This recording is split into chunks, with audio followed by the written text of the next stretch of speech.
말씀은 이제 사도행전 27장 9절부터 우리가 함께 살펴보고 있는데요.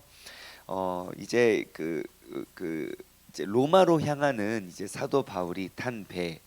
이제 내일 본문 말씀을 우리가 미리 살펴보면 그 배에 탄 사람은 276명입니다. 276명의 사람들이 이제 배에 함께 이제 배를 타고 함께 이제 로마로 향해 가고 있는 그러한 모습인데요. 이제 9절부터 쭉 한번 오늘 본문 내용을 이렇게 쭉 그냥 큰 줄거리로 살펴보면 이제 여러 날이 걸려 금식하는 절기가 이미 지났으므로 이 금식하는 절기, 그러니까 9절에 말씀하고 있는 금식하는 절기는 대속죄일입니다. 대속죄일. 이 대속죄일이 지난 시기는 이제 겨울이 다가오고 그 겨울의 때인데, 그 겨울철의 특징은 뭐냐면 그 겨울철에 지중해를 항해하는 데에는 굉장히 큰 위험 부담이 있다는 거예요. 그냥 뭐 태풍도 불 수 있고, 그리고 막 여러 가지 악천후가, 그러니까 막 나쁜 일기가 막 지금 진행되는 상황이어서 바울은 그거를 알았죠. 그리고 바울은 직감했습니다.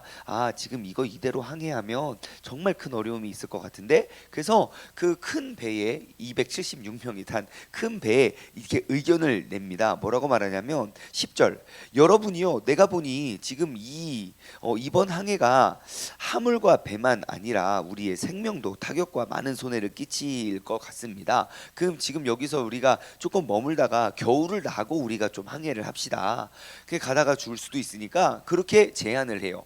근데 이제 그 배의 운항을 결정할 수 있는 그 백부장이 선장과 선주의 말을 바울의 말보다 더 믿더라 라고 기록되어 있어요. 그러니까 이제 우리의 경력과 경험과, 야 네가 배에 대해서 뭘 알아, 여기 선장과 선주도 있는데 야 어떻게 하기를 원하느냐, 다 가기를 원해요. 빨리 가서 쉬는 게 나아요. 지금 여기서 지금 이 낙후된 도시에서 여기 이렇게 있을 수 없어요. 그래? 그러면 내가 바울의 말보다 이들의 말을 더 믿고 따라야지 하고 그렇게 따라갑니다.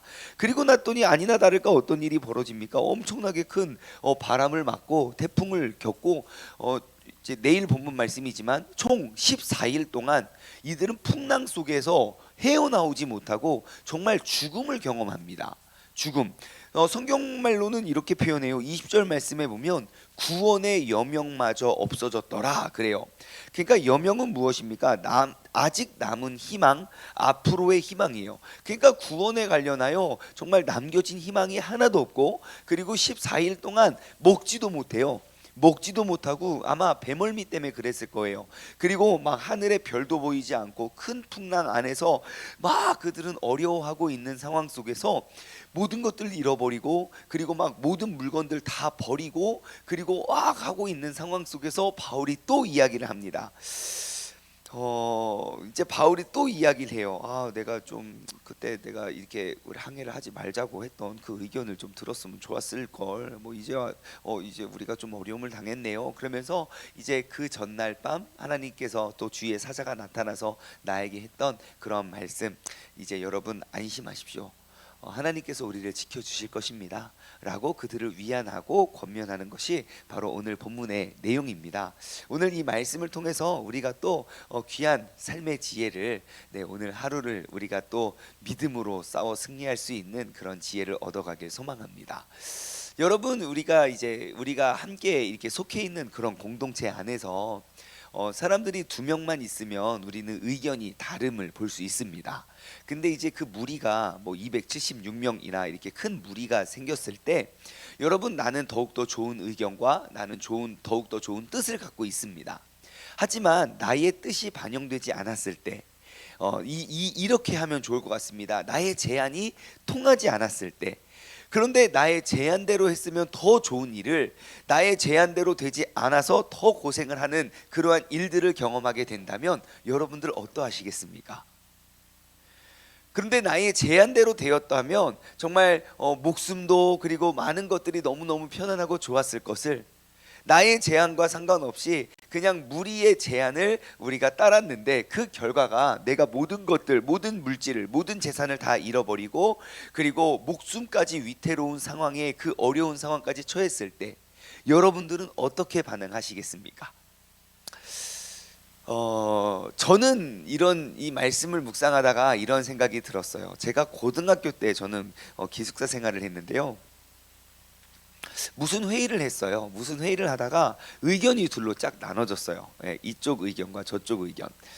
저도 뭐 그 당시나 지금이나 변함없이 이렇게 충만한 열정을 가지고 이제 저의 의사를 딱 표현을 했어요. 근데 이제 상대파는 이제 저보다 나이가 많은 형이 이제 저희 같이 이렇게 같은 학교를 다녔었는데 그 형이 막 또 의견을 딱 냈는데 너무 설득력 있는 거예요.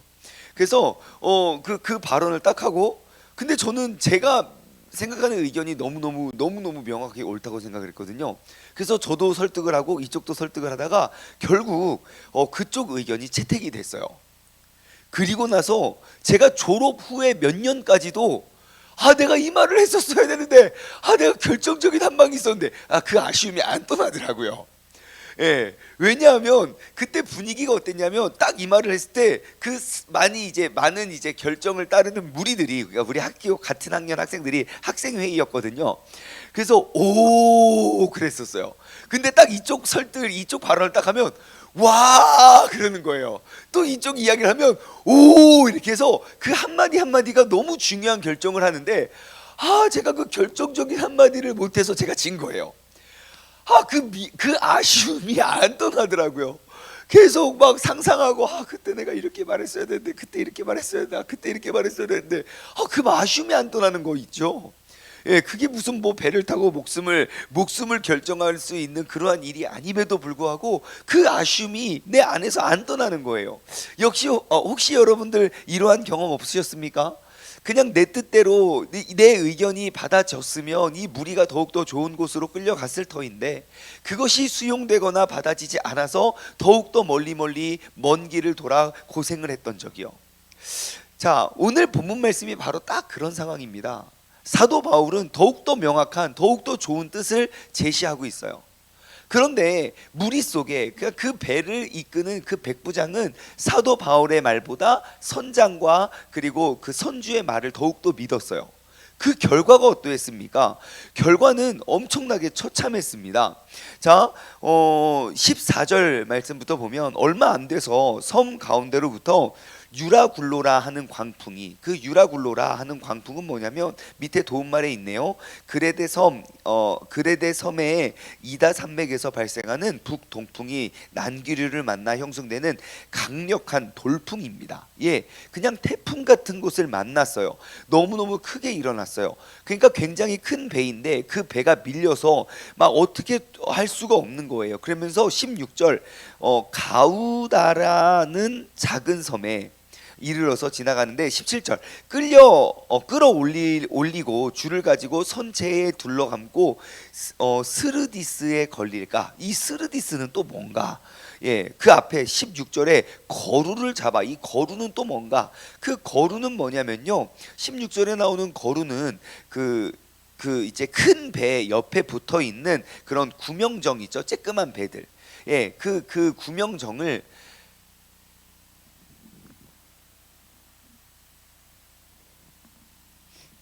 재채기가 나올 타이밍이었는데 쏙 들어갔어요. 자, 아무튼 그 구명정이었고, 그것을 너무너무 이렇게 힘드니까 그 구명정을 잡았고, 그리고 스르디스는 그 모래 수렁입니다. 그래서 이제 바닷가를 항해하다가 그 모래 수렁에 이제 배가 빠지면 그 헤어나올 수 없는 굉장히 이제 큰 고생을 하는 거예요. 그래서 이제 그 모래 수렁에 걸릴까봐 두려워하면서 또 연장도 내렸고요. 그리고 18절에 보면 그 사람들이 있는 짐들, 그들이 그 풍랑에서 배의 무게를 줄이기 위해서 그들의 짐을 다 버렸고요. 사흘째 되던 날에는 정말 그 배의 기구들을 손으로 다 버렸고요. 여러 날 동안 별도 보이지 않고 큰 광풍이 일어서 구원의 여명마저 없어졌던, 정말 그 모든 것들을 잃어버린 상황이 되었습니다. 우리가 이를 통해서 알 수 있는 건, 여러분 인생의 풍랑을 맞잖아요. 그러면 잃어버려지는 것이 재물인 것 같아요. 18절 보면 우리가 풍랑으로 심히 애쓰다가, 풍랑으로 고생하다가 이튿날에 어떠한 결정을 합니까? 사공들이 짐을 바다에 다 풀어버립니다. 그때까지 우리가 그 짐을 위해서 살잖아요. 내가 지금 그 재산과 그 돈을 위해서 열심히 살지만 인생의 풍랑을 맞아요. 어떻게 해서든지 내가 그거 지키려고 최선을 다하지만 그 이튿날이 되어 나의 생명을 지키기 위해서 정말 재물은 인생의 풍랑에서 버려지는 것이 재물이라는 거예요. 내가 더욱더 붙잡아지는 것은 믿음이라면 우리가 더욱더 포기해야 될 것이 인생의 풍랑 속에 포기해야 될 것은 세상의 짐이라는 것입니다. 이를 통해서 우리가 또 알 수 있는 지혜는 여러분, 재물은 우리를 구원에 이르게 할 수 있는 도구가 아니라는 거예요. 우리를 구원에 이르게 할 수 있는 것, 그것은 무엇입니까? 그 밑에 21절부터 쭉 설명을 합니다.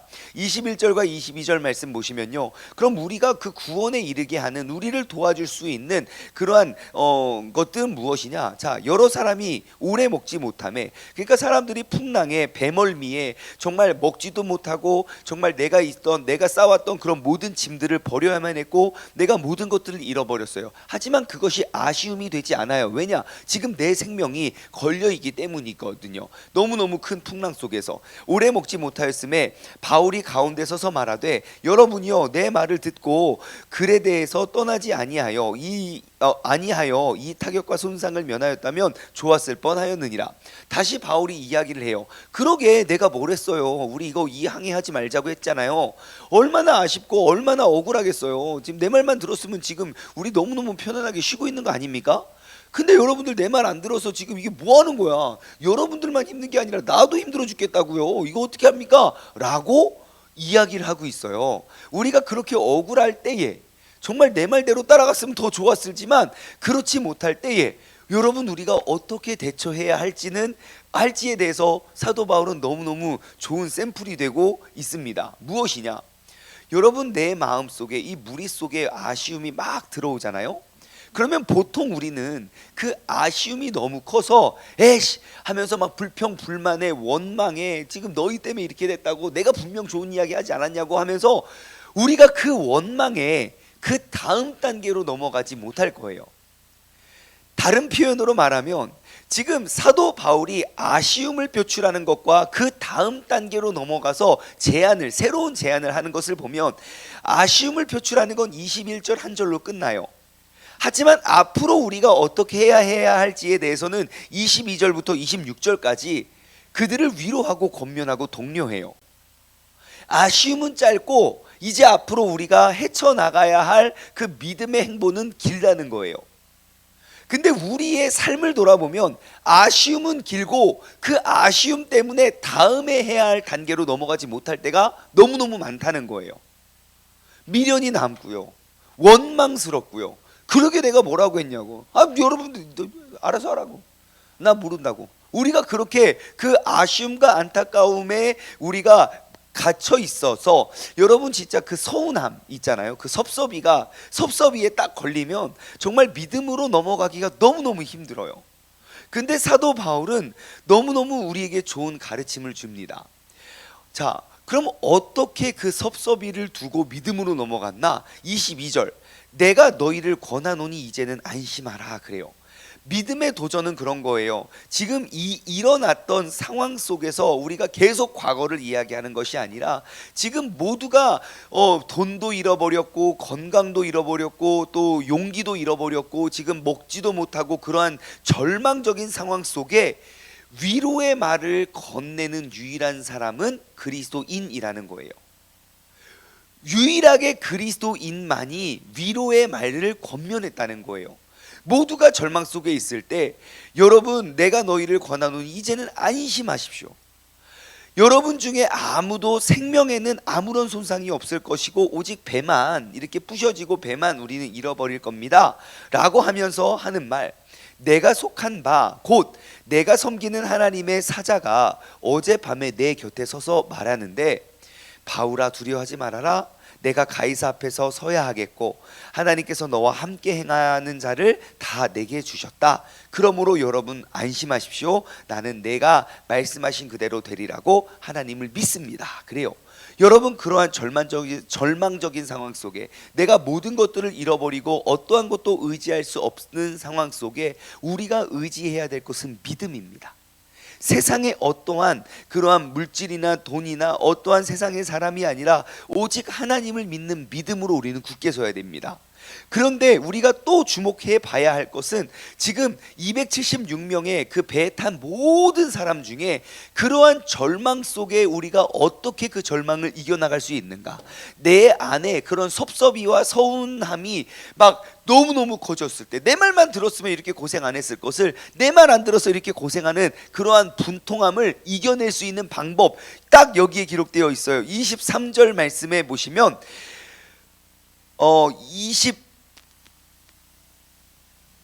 23절 말씀, 내가 속한 바 곧 내가 섬기는 하나님의 사자가 어젯밤에 내 곁에 서서 말했다는 거예요. 그 여호와의 사자, 모두가 절망 속에 빠져 있는 상황 속에 우리는 하나님의 말씀을 사모해야 된다는 거예요.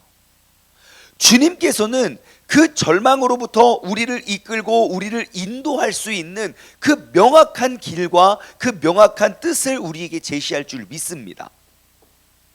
여러분, 저는 하나님은 내비게이션 하나님이라는 표현을 종종 씁니다.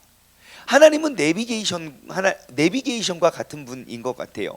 내비게이션은 무엇입니까? 내가 초행길, 처음 가는 그 길에 내비게이션과 함께라면 두려움이 없습니다. 내비게이션 없었을 때는 진짜 옛날에는 차마다 전국 지도 항상 하나씩 갖고 다녔어요. 그래서 길 잃어버리면 중간중간에 이렇게 지도 펴놓고 이게 맞는데 막 이렇게 우리가 보긴 했었지만, 근데 내비게이션이 등장한 이후로부터 모든 지도가 다 없어졌어요. 왜요? 내비게이션은 알고 있거든요. 내가 지금 이 자리로부터 목적지까지 이르는 최단거리를요.